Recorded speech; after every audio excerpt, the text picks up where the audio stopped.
Students of history will tell you the Founding Fathers were very clear about the separation of church and state. So a remark this week by presidential candidate Ben Carson raised some eyebrows. Carson says he does not think a Muslim should be president of the United States, even though the Constitution says no religious test shall ever be required as qualification to any office or any public trust. To discuss this interesting remark by Carson, we are joined again by Jackie Guzda, who is a political science professor at Western Connecticut State University, and also Republican strategist Jeanette Hoffman has joined us as well. This is sort of a bizarre statement. I know Ben Carson is a religious man, and I'm sure everybody respects that. But to say something like this, even though the Constitution says there is no test, is curious to me. It's one of the most ignorant statements I've heard in this political cycle so far. What are you trying to say, Jackie? No, but ignorant of the Muslim religion, ignorant of the people he wants to represent, the Muslim faction of the people of the United States of America. He didn't really understand what he was saying. He tried to walk it back, and It showed me even more so that he was ignorant of what he said. Now, you're a Republican strategist. He is a Republican, of course, and we expect that you might support him in some way, shape, or form. But even you must say this is kind of off the wall. Well, Article 6 of the Constitution said there should be no religious test. But look, Ben Carson was expressing his opinion, which he is certainly entitled to, and I think he was getting No, he was making a statement. His statement was no Muslim should ever be president of the United States. Right, but I think his statement, I think how we should think about it is, look, there's no religious test, but certain Muslims who believe certain things that support ISIS, sure, they shouldn't be president. But there are, look, within religion, there are a lot of different views. What are the chances of somebody who supports ISIS becoming president to begin with? I would think very slim. But I think you need to look at the whole candidate, what their religious beliefs are, how they've acted upon them, and how they've led their lives, not just what their label is, Muslim, Catholic, Protestant. I want to congratulate both of you. We've gone through a minute of discussing politics without mentioning Donald Trump. Let's take a look at the statement that Ben Carson made, and I think it's coming up right now.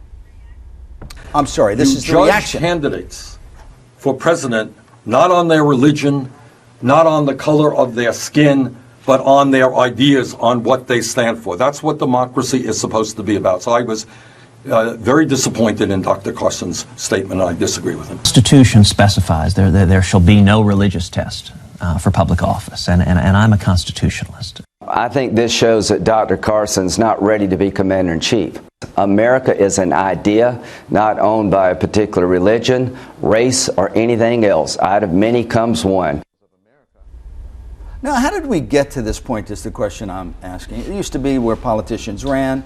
Some of them weren't very religious. Some of them didn't go to church. It really didn't matter. We were talking about how to improve the government. But here we have religion, again, thrusting itself in the middle of this primary. How did this happen?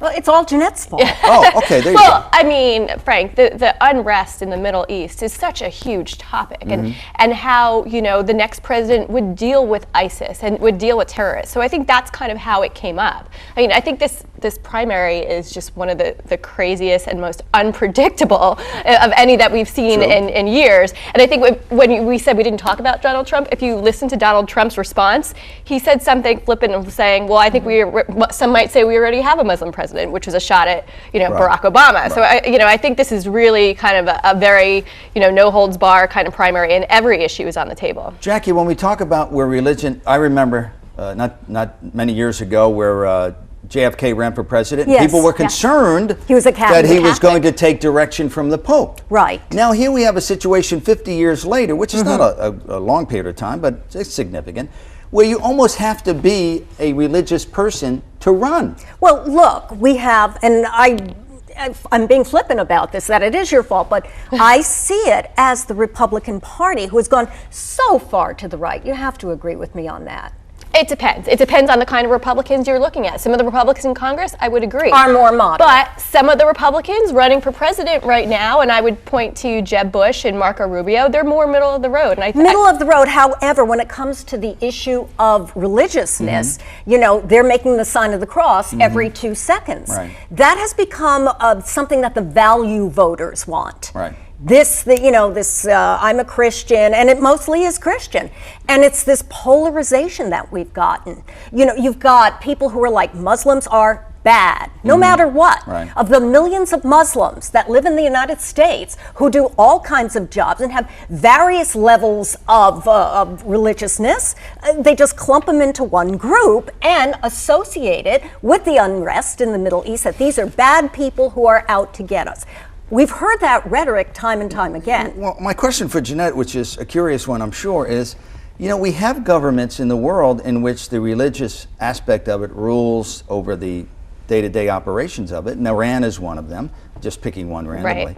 And now it's almost, with these comments, you worry that we're going in that direction, which is... No, I don't think so at all. And I think if you looked at some of the Republicans that responded to Ben Carson, like Ted Cruz, who is religious, he said, nope, the Constitution is very specific, separation of church and state.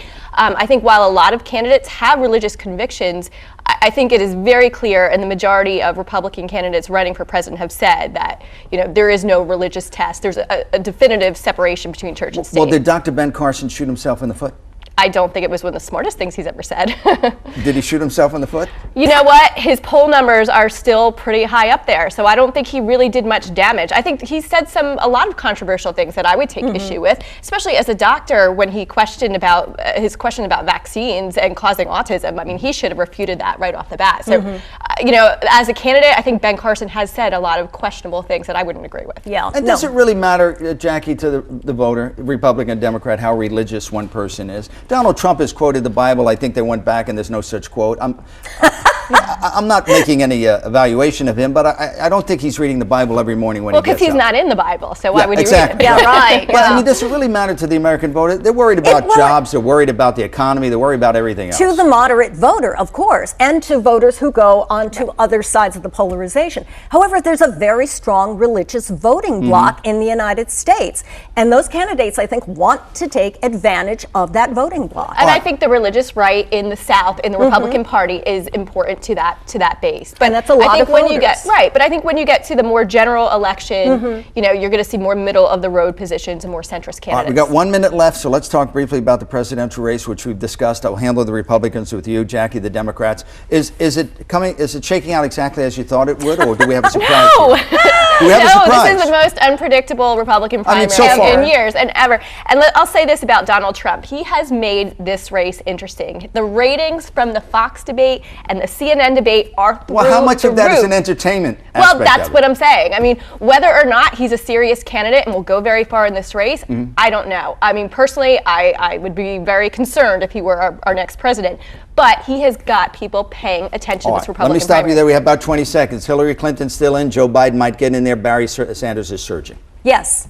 Who knows what's going to happen, right? That's the beauty of the primary season. Exactly. Bernie Sanders might come up here. Now, he'll get trumped, I'm sure, and you will win.